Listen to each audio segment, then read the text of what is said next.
नजर आता है जिसके बाहर गार्ड भी तैनात होते हैं, जिसमें लियोनार्ड ने अंडे छुपा कर रखे थे। लेकिन उस रूम के गेट पर लिखा था कि अंडे यहाँ नहीं है। लेकिन सब समझ जाते हैं कि अंडे इसी रूम में रखे हुए हैं। चक उन सभी का ध्यान भटकाता है और सब किसी तरह रूम में पहुँचते हैं तो वो देखते हैं कि अंडों को एक नेट में भरकर उबालने के लिए दूसरी जगह ले जाया जा रहा है और रेड भी उन अंडों से लटक जाता है और चक और बॉम उसके पीछे आते हैं। लियोनार्ड रेड को अंडों के साथ देख बहुत गुस्सा होता है और लियोनार्ड रेड को भी उबालने को कहता है। अंडों के साथ रेड उबलते हुए पानी में जाने ही वाला होता है, लेकिन रेड पिग पर हमला करके उससे रिमोट छीन लेता है। तभी वहाँ ईगल बाबा आ जाते हैं और उन अंडों के साथ रेड, चक और बॉम को भी साथ उड़ाकर ले जाने लगता है। तो लियोनार्ड रेड को पकड़ लेता है और एक एक कर सभी पिग लियोनार्ड से लटकने लग जाते हैं और एक लंबी सी चेन बन जाती है। और उसी समय एक अंडा निकलकर नीचे गिर जाता है, जिसे बचाने के लिए रेड नीचे कूद जाता है तो सभी पिग्स नीचे गिर जाते हैं और वो उबलता हुआ पानी का टब भी लुढ़कने लगता है और रेड और लियोनार्ड झूमर पर लटक जाते हैं। दूसरी तरफ ईगल बाबा पर पिगी फोर्स हमला कर रहे होते हैं, जिस पर बम को आइडिया आता है और वो पिगी फोर्स के रास्ते पर बैठकर गुस्सा होने की कोशिश करता है, जिससे उसे गुस्सा आए और वो ब्लास्ट हो जाए। लेकिन कुछ भी नहीं होता और वो जैसे ही पिग के बारे में सोचता है और वो ब्लास्ट हो जाता है और सभी पिगी फोर्स भी ब्लास्ट हो जाते हैं। वो वापस उसी पहाड़ पर पहुंच जाता है जहाँ सभी बर्ड होते हैं। वहीं दूसरी तरफ झूमर नीचे गिर जाता है और फ्लोर को तोड़ता हुआ नीचे बेसमेंट में जाकर गिरता है, जहाँ पर बहुत सारे बम पड़े हुए थे। रेड अंडा उठाने लगता है, लेकिन लियोनार्ड अंडा उठा लेता है और एक कैंडल की मदद से उसे जलाकर उसका आमलेट बनाने लगता है। रेड को गुस्सा आता है, लेकिन वो अपने गुस्से को कंट्रोल करता है और उसकी नजर उस टब पर पड़ती है जो थोड़ी देर में गिरने वाला होता है और रेड उसे बातों में उलझाने लगता है। और जैसे ही टब नीचे गिरने वाला होता है, रेड एक बॉक्स को हटाकर लियोनार्ड को नीचे गिरा देता है, जिससे उस कैंडल से बॉम्ब्स जलने लग जाते हैं और रेड अंडा उठाकर उस पत्थर वाले झूमर पर चढ़ जाता है और वो टब उसके ऊपर गिर जाता है और तभी वहाँ रखे सभी बॉम्ब्स ब्लास्ट हो जाते हैं और इसी तरह वो पिगी आइलैंड भी डिस्ट्रॉय हो जाता है और ईगल बाबा सभी अंडों को लेकर बर्ड्स के पास आ जाता है, जिसे देख सभी बर्ड खुश हो जाते हैं। लेकिन एक कपल बर्ड को लगता है कि उनका अंडा नहीं बचा तो सब दुखी होते हैं और सब ये सोचकर भी दुखी होते हैं कि रेड मर चुका है। लेकिन वहाँ रेड किसी तरह खुद को बचा लेता है और उसके हाथ में वो अंडा भी होता है जो टूट चुका था, लेकिन उसमें से 3 बच्चे निकलते हैं। ये देख चक और बॉम उसके पास आते हैं और वो बहुत खुश होते हैं और रेड उन बच्चों को लेकर उस बर्ड कपल के पास ले जाता है, जो अपने बच्चों को देख बहुत खुश हो जाते हैं। तभी ईगल भी चक, बम और रेड को जप्पी देता है और अब रेड के लिए आइलैंड में सबके बीचों बीच घर बनाया जाता है। सब साथ में खुश होते हैं। ये देख रेड भी बहुत खुश हो जाता है और वो सभी अंडे वाले बच्चे आकर रेड के लिए गाना गाते हैं और रेड, चक और बॉम तीनों साथ मिलकर रहने लग जाते हैं। गाइस, अब मैं आपको पार्ट 2 एक्सप्लेन करूंगा।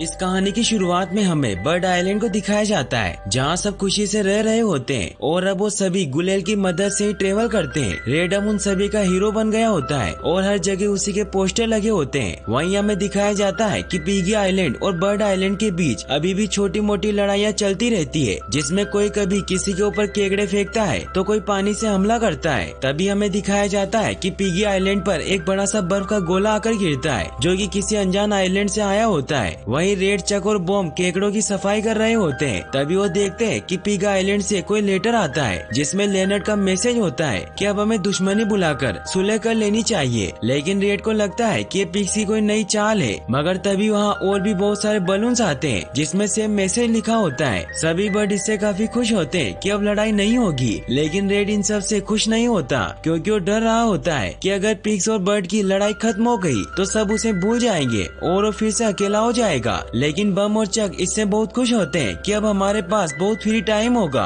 फिर वो रेड को जबरदस्ती मजे करने के लिए लेकर जाते हैं। वहीं हमें 3 बेबी बर्ड को दिखाया जाता है जो एक गेम खेल रहे होते हैं, जिसमें वो रोक्स को अंडे नहीं बोल पा रहे थे, इसीलिए एक बेबी बर्ड अपने घर से 3 अंडे लेकर आती है और उसकी जगह पर रख देती है। फिर वो वापस खेलने लग जाते हैं, लेकिन तभी वो अंडे पानी में चले जाते हैं। वहीं फिर हमें ईगल आइलैंड की लीडर जेटा को दिखाया जाता है, जो अपनी बेटी डेबी के साथ वहाँ रहा करती थी, लेकिन वो वहाँ के टेम्परेचर से परेशान हो चुकी थी, क्योंकि वहाँ हर तरफ बर्फ ही बर्फ होती है। इसीलिए वो इस आइलैंड से छुटकारा पाने के लिए बर्ड आइलैंड और पिगी आइलैंड पर कब्जा करना चाहती है। वो वहाँ हमला करने की तैयारी कर रही थी। तभी हमें पता चलता है कि लेनर्ड अपने ड्रोन की मदद से जेटा के बारे में इंफॉर्मेशन कलेक्ट कर रहा होता है। वहीं हमें दिखाया जाता है कि बम और चक रेड को लेकर स्पीड डेटिंग पर जाते हैं, लेकिन रेड वहाँ से जाने लगता है तो चक उसे रोक लेता है और उसे कहता है कि मैंने तुम्हारे घर की चाबी कहीं छुपा दी है और वो मैं तुम्हें तब तक नहीं दूंगा जब तक तुम हमारे साथ यहाँ नहीं रुकोगे। फिर रेड भी वहाँ एक टेबल पर जाकर बैठ जाता है, लेकिन वहाँ किसी के साथ भी कंफर्टेबल नहीं होता। तभी वहाँ सिल्वर आती है और वो उससे उसकी लाइफ के बारे में क्वेश्चन पूछने लगती है, लेकिन रेड उनका सही से जवाब नहीं देता,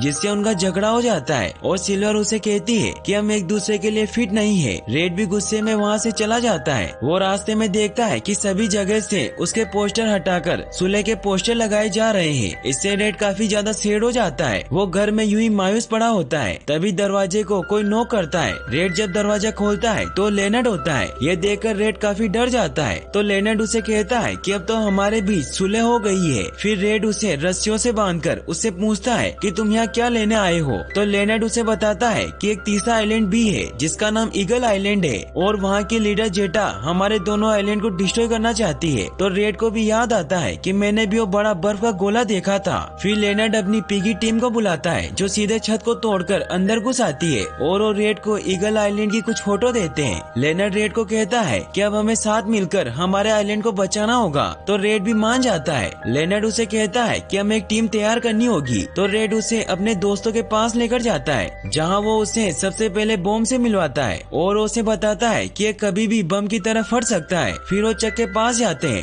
और उसे जैसे ही रिंग बजाकर नीचे बुलाते हैं तो चक बहुत ही फास्ट सुपर स्पीड में तैयार होकर नीचे आ जाता है। उसकी स्पीड देखकर लेनर्ड भी हैरान हो जाता है। फिर वो माइटी ईगल के पास जाते हैं। रेड उसे बताता है कि वैसे तो ये बहुत चपड़गंजू है, लेकिन ये बर्ड आइलैंड का इकलौता ईगल है। वो माइटी ईगल के पास जाते हैं और उसे बताते हैं कि हमें ईगल आइलैंड पर जाना है, जिससे माइटी ईगल काफी डर जाता है। फिर रेड कहता है कि हमें किसी इंजीनियर की भी जरूरत पड़ेगी जो बहुत ही इंटेलिजेंट हो। फिर वो सभी सोचने लग जाते हैं। तो चक उसे बताता है कि इस काम के लिए मेरी बहन सिल्वर बहुत बेस्ट रहेगी जो एवियन कॉलेज की टॉपर है। फिर वो सभी कॉलेज जाते हैं जहाँ हमें सिल्वर को दिखाया जाता है जो सभी को अपने इन्वेंशन सुपर धागे के बारे में बता रही होती है कि इस धागे की मदद से 18,000 किलो तक का वजन उठाया जा सकता है, लेकिन कोई उसकी बातों पर ध्यान नहीं देता और सभी वहाँ से चले जाते हैं। चक उसके पास आता है। वो दोनों एक दूसरे से मिलकर बहुत खुश होते हैं। रेड और सिल्वर एक दूसरे को देखकर बहुत गुस्सा होते हैं क्योंकि उनकी लड़ाई हो गई थी। इसीलिए रेड सभी को कहता है कि हमारी टीम के लिए फिट नहीं है, लेकिन सिल्वर लेनर्ड की तारीफ करने लगती है कि तुम्हारे इन्वेंशन और टेक्नोलॉजी बहुत कमाल की है, जिससे लेनर्ड बहुत खुश होता है और वो सिल्वर को टीम में लेने के लिए मान जाता है। अब उनकी टीम कंप्लीट हो जाती है। वहीं फिर हमें उन बेबी बर्ड्स को दिखाया जाता है जो अंडा लेने के लिए समुद्र में चली जाती है ताकि उनके पेरेंट्स को इसके बारे में पता न चले। वो अंडे हासिल कर लेते हैं। तभी एक बेबी बर्ड कहती है कि जब भी कोई काम इतना आसान हो तो समझ जाना कि कोई बड़ी मुसीबत आने वाली है। तभी वो देखते हैं कि अंडे व्हेल की वजह से बादलों के ऊपर चले जाते हैं। वहीं फिर हमें दिखाया जाता है कि रेड और बाकी सब माइटी ईगल के घर पर सीक्रेट मीटिंग कर रहे होते हैं जहाँ लेनर्ड सभी को कहता है कि इस मिशन पर हमें हर कदम पर खतरा मिलने वाला है। फिर रेड उन सभी को बताता है कि जेटा वहाँ की बहुत ही खतरनाक लीडर है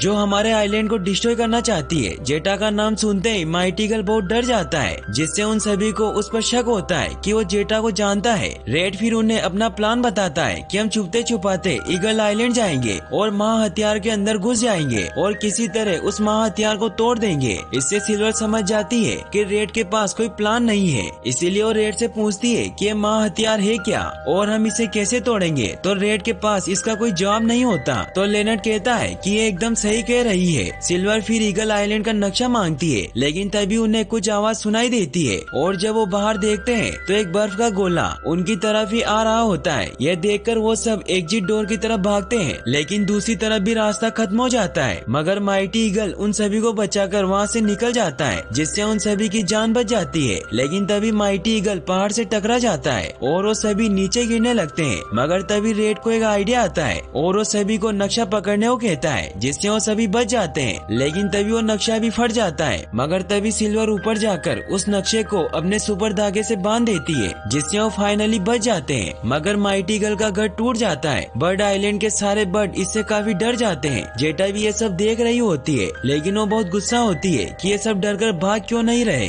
तो उसे एक आइडिया आता है और वो साइंटिस्ट को इस बार आग से बने बर्फीले गोले बनाने को कहती है। वहीं हमें दिखाया जाता है कि रेड और उसकी टीम अपने आइलैंड को बचाने के लिए ईगल आइलैंड पर जाने की तैयारी करने लगते हैं। रेड सभी को कहता है कि आप सभी को आइलैंड छोड़ने की कोई जरूरत नहीं है, मैं सबको बचा लूंगा। और उन सभी को भी रेड पर पूरा भरोसा भरोसा होता है। फिर वो वहाँ जाने के लिए